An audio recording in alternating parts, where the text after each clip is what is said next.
मिर्जापुर नामक एक गांव था। वहां पर एक किसान के पास कुछ बकरियां रहती थी।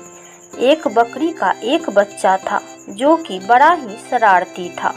वह रोज रोज नए नए शरारतें करता रहता।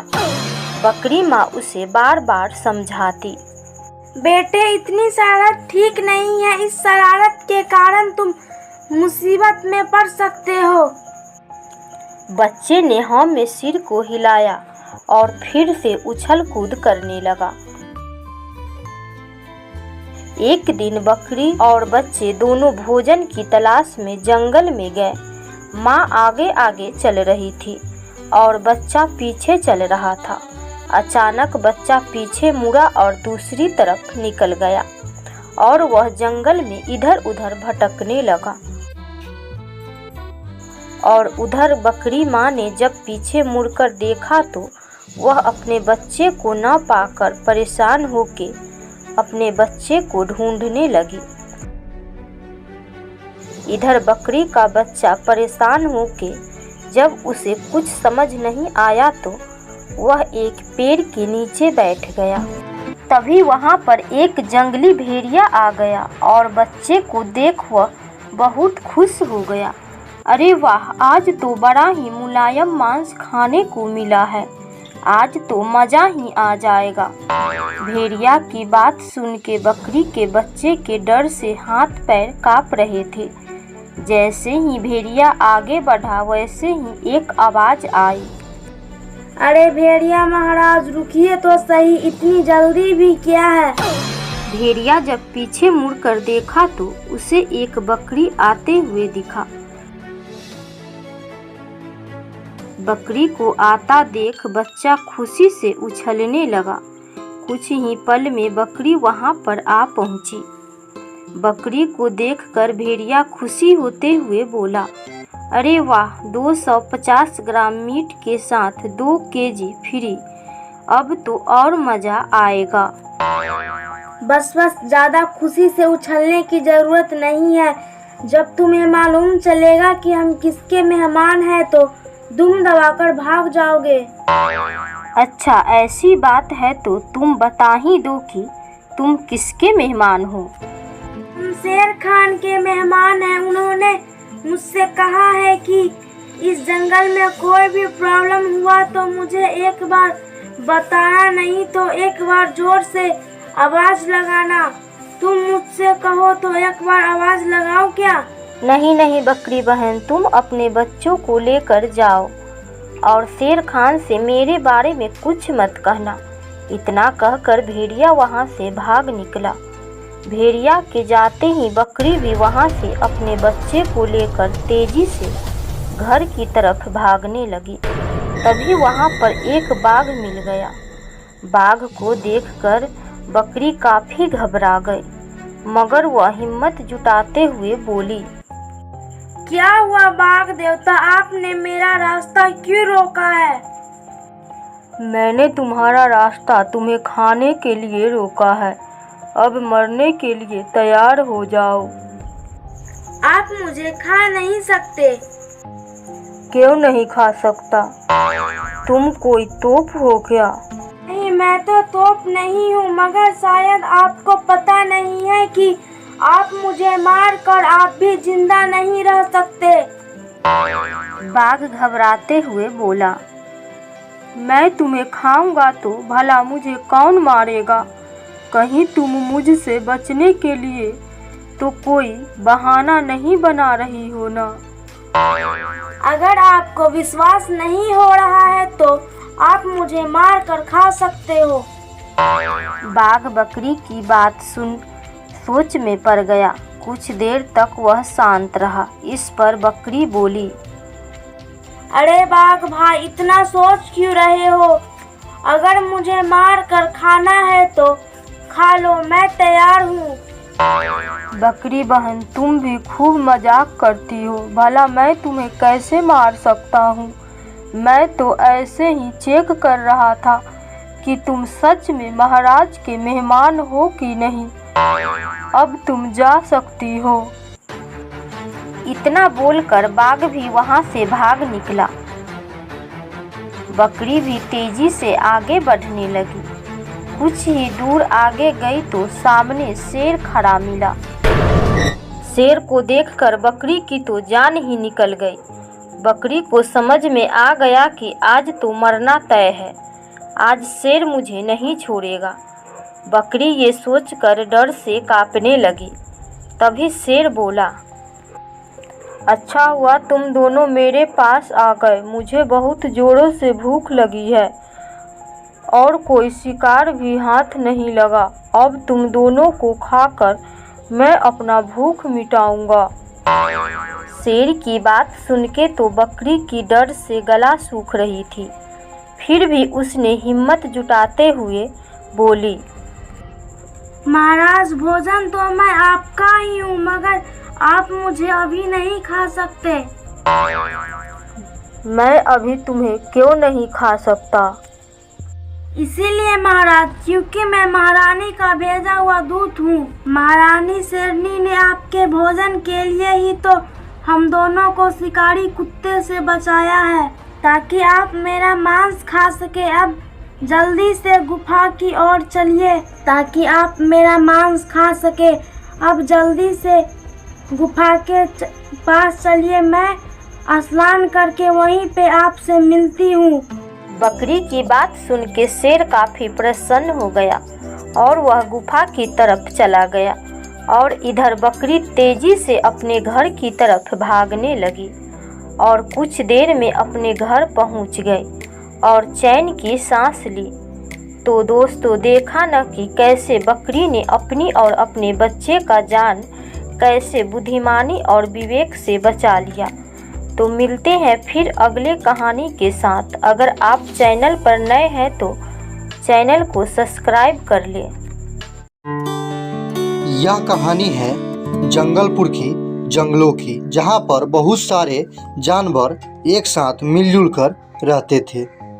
उस जंगल का राजा शेरसी था, जो कि बड़ा ही आलसी था।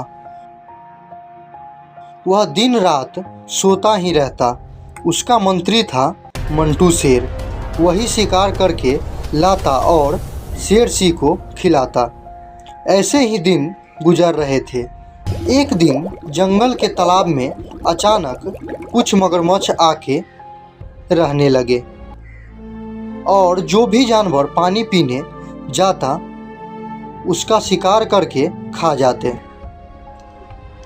जिस वजह से कोई भी जानवर डर के मारे तालाब में पानी पीने नहीं जाता था।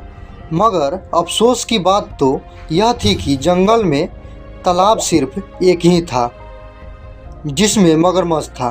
जंगल के सारे जानवर परेशान होकर शेरसी के पास पहुँचे और सारी बात बताई।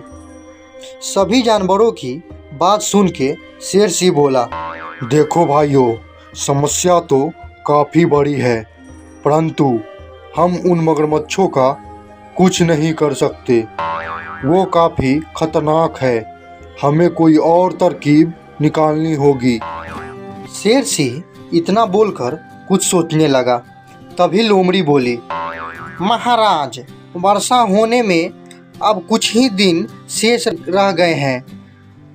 अगर हम जंगल में नए तालाब खोद लें तो जैसे ही वर्षा होगी तालाब भर जाएगा और हम सब पूरे साल आराम से पानी पी सकते हैं। चालाक लोमड़ी, हम तुम्हारे बात से काफ़ी प्रसन्न हुए।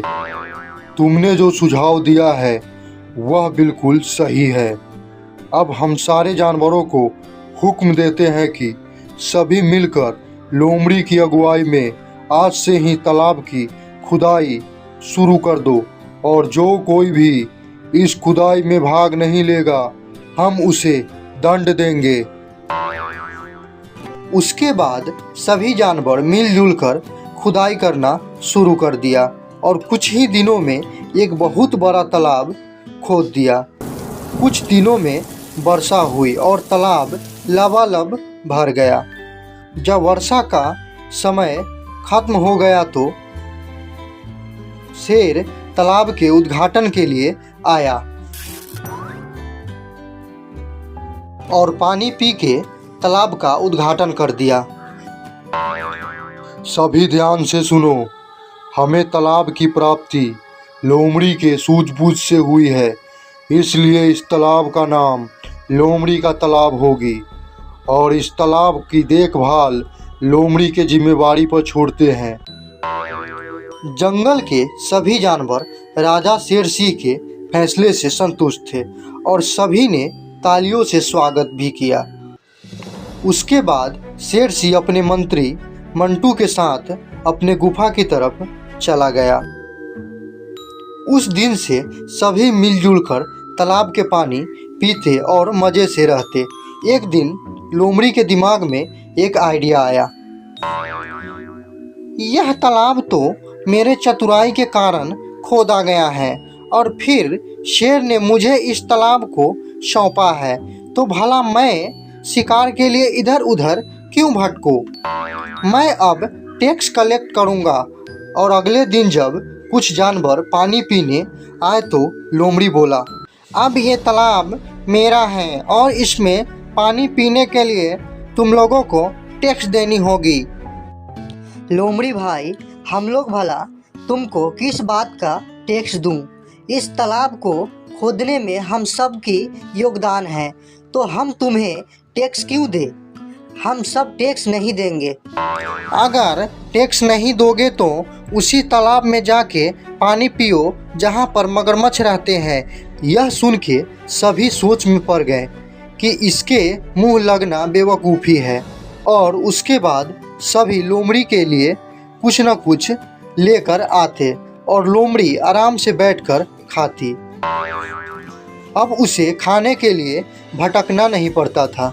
ऐसे ही कुछ दिन गुजर गए और एक दिन एक चिड़िया उसी तालाब में पानी पीने आया और पानी पीने लगा।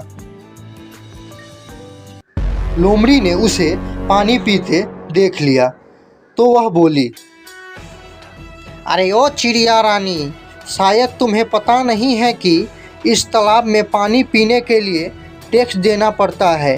क्या तुम इस तालाब में पानी पीने पहली बार आई हो? पानी पीने के लिए टैक्स, वो भी तुम्हें? ये तालाब सरकारी है और इसमें पानी प्रकृति के द्वारा भरा गया है, इसलिए इस पर हम सब का बराबर का अधिकार है, इसलिए मैं तुम्हें कोई टैक्स नहीं दूंगा। चिड़िया की बात सुन के लोमड़ी को क्रोध आ गया और वह लपक कर चिड़िया को दबोच लिया। चिड़िया फड़फड़ाने लगी। तब लोमड़ी बोला, तुम एक छोटी सी चिड़िया हो और मुझे ज्ञान देने चले हो। आज तो मैं तुम्हें छोड़ रहा हूँ, फिर कभी ज्ञान मत झाड़ना मेरे सामने। इतना कहकर लोमड़ी चिड़िया को छोड़ दिया। चिड़िया शेर के पास गई और सारी बात बताई। मुझे तो बहुत नींद आ रहा है, मैं अपना मंत्री मंटू को भेज देता हूँ। उसके बाद शेर सिंह ने मंटू शेर को बुलाया और कहा, मंटू, तुम जाओ और लोमड़ी को कड़ी से कड़ी सजा दो। वह सरकारी संपत्ति को अपना संपत्ति समझने लगा है और सभी जानवरों से टैक्स भी लेता है। तुम जाओ और उसको कड़ी से कड़ी दंड दो। शेर सिंह के कहने पर मंटू शेर लोमड़ी के पास पहुंचा तो देखा कि वह दूसरे जानवरों से टैक्स कलेक्ट कर रही है। उसके बाद मंटू शेर ने उसको पीट पीट कर मार दिया और वहां से चला गया। उसके बाद सभी जानवर खुशी खुशी उस तालाब में पानी पीते और अपना जीवन व्यतीत करते। कहानी की सीख। दोस्तों, हमें इस कहानी से यही सीख मिलती है कि कभी भी कोई ऊंचा पद प्राप्त हो जाए तो अपने से नीचे वर्ग के लोगों को सताना नहीं चाहिए और किसी से रिश्वत भी नहीं लेनी चाहिए।